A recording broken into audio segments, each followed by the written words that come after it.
Hello again, Casper here. My fifth video of the day. I was so far behind that I had to do like 5 videos today. This is the Twitter recap, where we look through different charts from different great accounts on Twitter, and I highly recommend you follow them if you don't already. And yeah, as always, follow me, subscribe, do all that good stuff here, and let's blast through these amazing charts that we have here. Starting with my good man here, Grady. It's 4 days old, so please keep that in mind.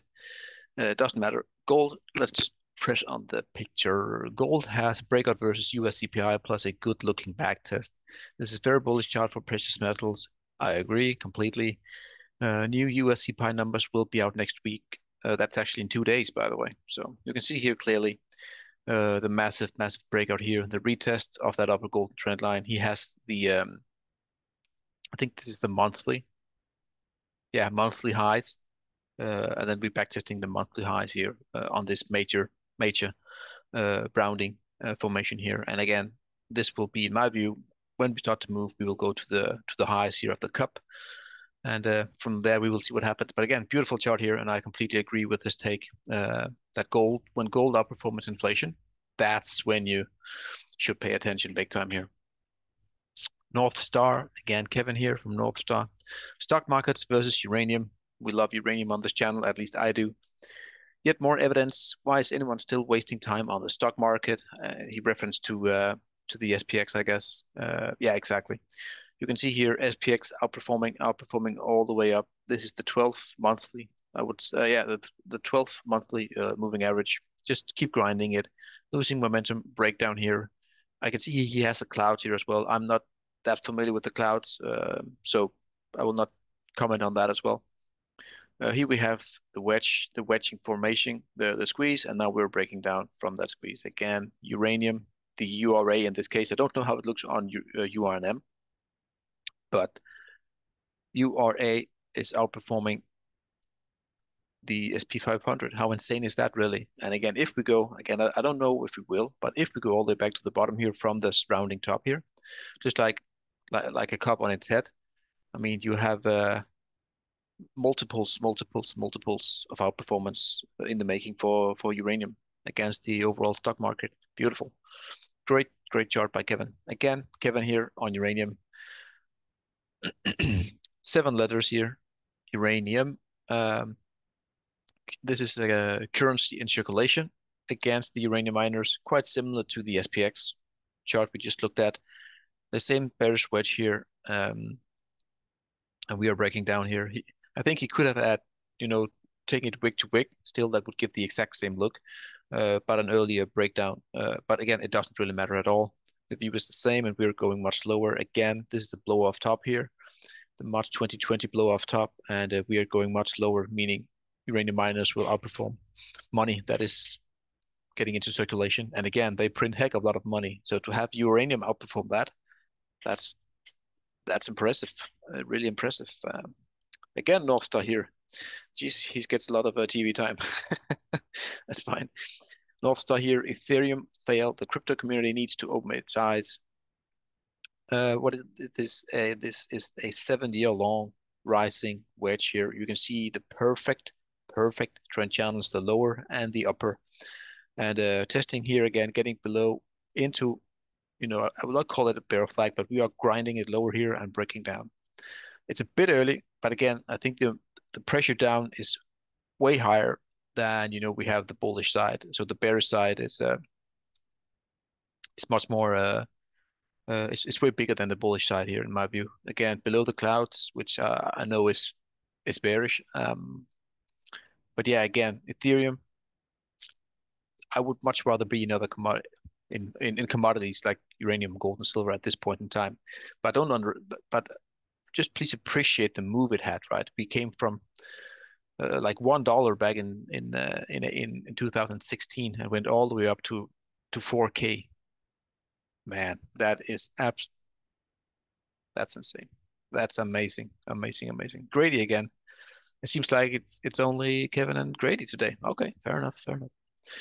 As said for 3 years, the glorious commodity bull market will be the greatest opportunity in your life to get out of the rat race. Uranium miners did 500% in its baby bull, what started late 2020 into 2021, and it still has a long way to go. This is quite similar to what Kevin's shown, but this is on a nominal scale.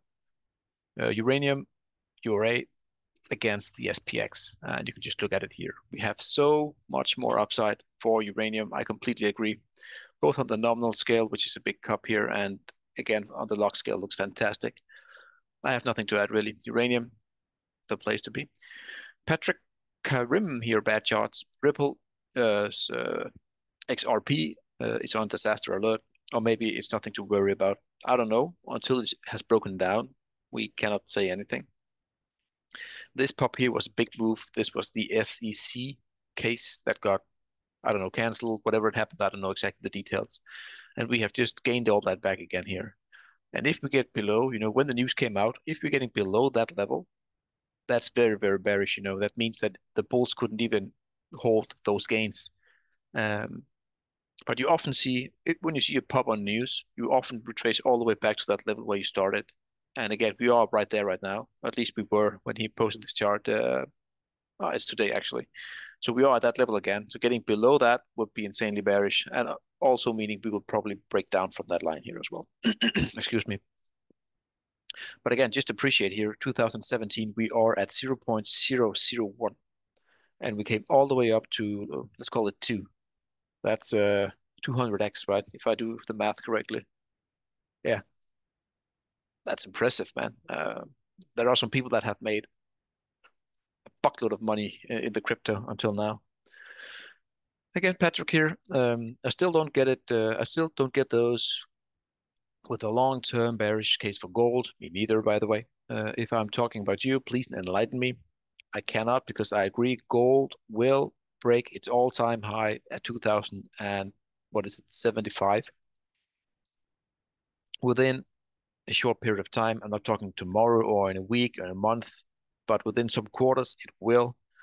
Again, nothing is 100%, but I cannot see any signs, any evidence that would suggest that we don't do that. You can see here that was the move here all the way up, and now we're making the same again, and we have a move up to 2,700, give or take. I think we will go closer to 3K, but anyways, I agree. Gold is going higher here by Patrick. It's only 3 accounts so far. What is this? The GYX, the US Industrial Metals Index, a 7-year long chart. Again, the technicals on this one is absolutely stunning. When I see stuff like this, it's just, I love it here. You can clearly see the blue upper side of the wedge and the lower bound here, or the lower trend line, connected beautifully by all the peaks. And major breakout here into 2022, massive retest, and we are resuming to the upside again. I don't know exactly what this ETFs contains, which stocks and so on, but by looking at this, I love it. I like the view of this one. Gold Ventures here, finally a new one. No, it doesn't matter. I like the previous account as well. Gold Ventures, this big head and shoulders setup is just frustrating both sides, but the resolution should be to the upside based on macro. Yes, I agree. Silver, when we break the $26 level, will be a rocket ship, just like we saw here back in 2020. This breakout right here at around 18, 19, a bit below 1850, boom. We will see that exactly the same here again and go to 38, 35, 38 if my memory is on my side. And the symmetry is beautifully. You have the head and shoulders here and the neckline coming across. Again, silver together with gold. I have a high conviction that we will see a lot higher prices in the short term in the coming quarters. And again, people are still bearish on silver, still bearish on gold, which is almost at all-time highs. I don't get it. But anyways, great chart buy. And that is me. And that's mislabeled. Shouldn't be here. Anyways, that was a few charts that I had. I wanted to do this video because if I waited 2-3 days more, the charts would get kind of outdated. Well, they're pretty long term, so really maybe not. But anyways, I hope you enjoyed it. As always, only 4 accounts today, but I hope you follow every single one of them. They are very good at what they do, and they have different takes on everything. and different techniques of doing technical analysis. And yeah, very, very, very skilled guys when it comes to TA. So that's all I had for today, and I will not be making a sixth video for today. I'm very tired, and we will see you in the next one. Cheers, guys. Cheers, cheers, cheers.